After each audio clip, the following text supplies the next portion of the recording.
Hello, friends. David Nuno. It's our TexAgs Rewind. We've got a very depressed group here as we get ready. What is wrong with everybody? Nobody's happy. You guys are like used to having me around. Richard, can you? What up? Okay, now it's getting. Too much?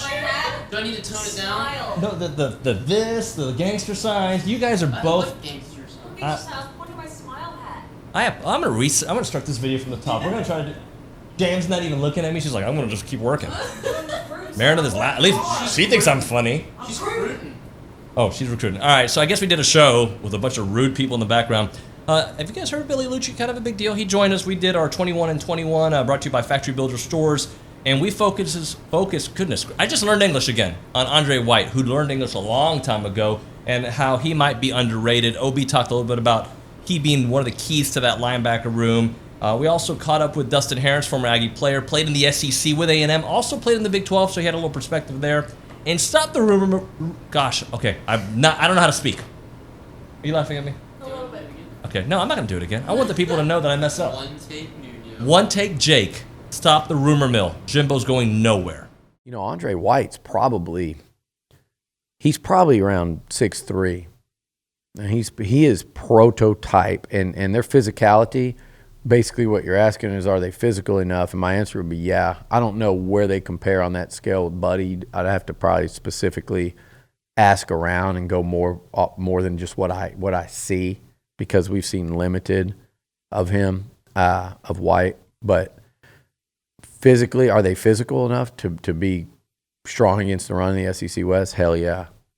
Is it fair to say that he's one of those that, since there is limited film and he hasn't started, that if we did this exact 21 and 21 come January, he's up the ranks even higher? Oh yeah, he's certainly, and that's the beauty of this little exercise we do every year. And there's some things I like about it, and there's some I don't.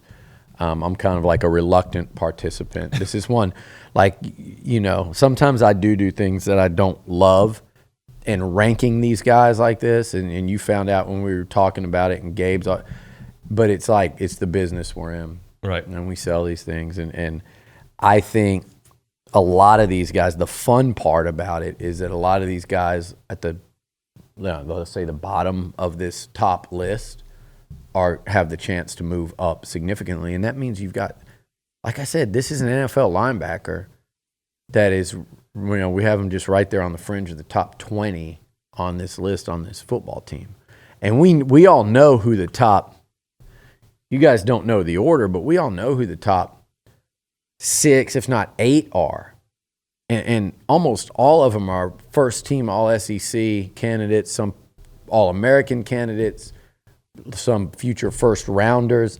The top of this list looks like it never has. And there are years where a guy like Andre White might have started the season in the top 12, David. And I think he has the potential to rise up in there. And when you talk about guys on the defense who can kind of shoot up this season, I think he comes to mind. I think Antonio Johnson comes to mind.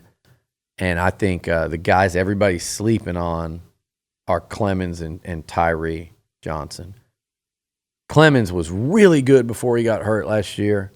Tyree Johnson has just quietly, the guy has 4 sacks, I think, in A&M's last 2 bowl games, and he's quietly a very effective pass rusher for this defense. He's played a ton of football, and we don't even talk about Tyree Johnson, and he's a 5th-year senior. So, again, there are a lot of guys that I think people are sleeping on. Andre White, probably one of them. He's one of those reasons that I'm very optimistic about the linebacker position, because we all worried about how are you going to replace a guy like Buddy Johnson. Right. And I'm not saying Andre White's going to be as good as Buddy Johnson. I'm not even saying that he's going to start, because we don't know what's coming with Edgerrin Cooper or the kid out of Florida. I can't think of his name right now. Edgerrin Cooper, Antonio Doyle, Chris Russell, all going to try to get that spot. There's a bunch of guys that they're good linebacker. But I'll say this, from what I've seen from Andre White, if he's not starting, that means the guy is starting is even better than him. Right. So I think the linebacker position is going to be fine. I will say this, based on what I have seen from Andre White playing, he's a productive guy. He's fast. He may not be as fast as Edgerrin Cooper, but he's plenty fast enough at linebacker, and he's physical. He's not going to be shy about sticking his head into to take a running back one-on-one in the hole. For a long time we always said this, that the big problem with A&M's linebackers was they would hit the running back in the hole, but the play didn't end until like 4 yards later.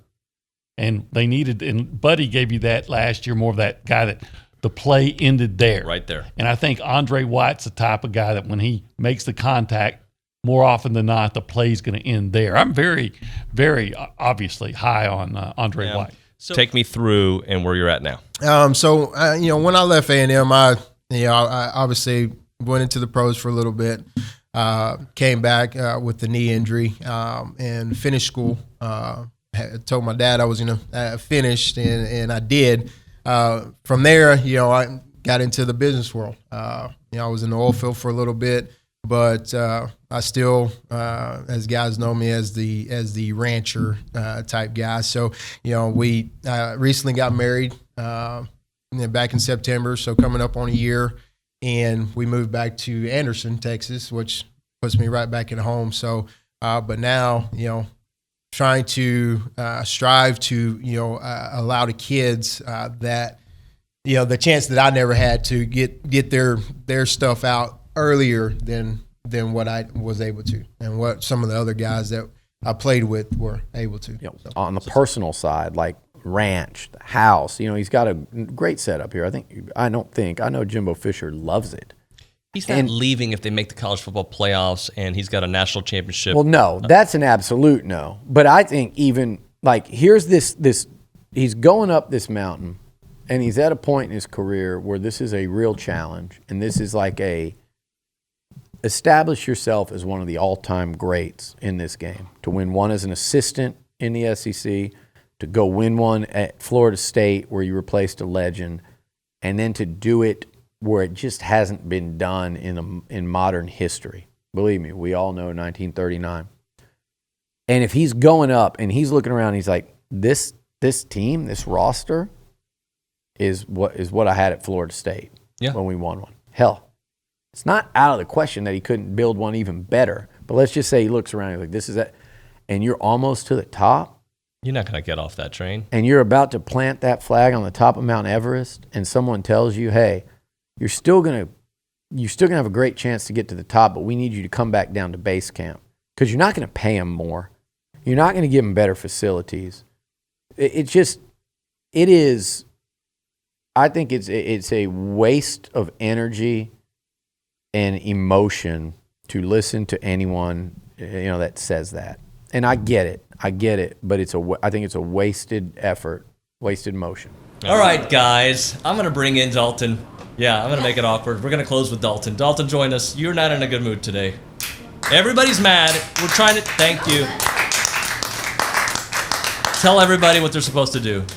Smash the like button. And start following us, and tell your friends about it. Tell your grandmother. In fact, everybody watching, tell your grandmother to become a subscriber at TexAgs.com and follow our YouTube channel. Everyone. More subscriptions the longer the show's live on YouTube. How about that? There you go. I don't know if you heard him, but it was really good, and I forgot what he said. Thanks.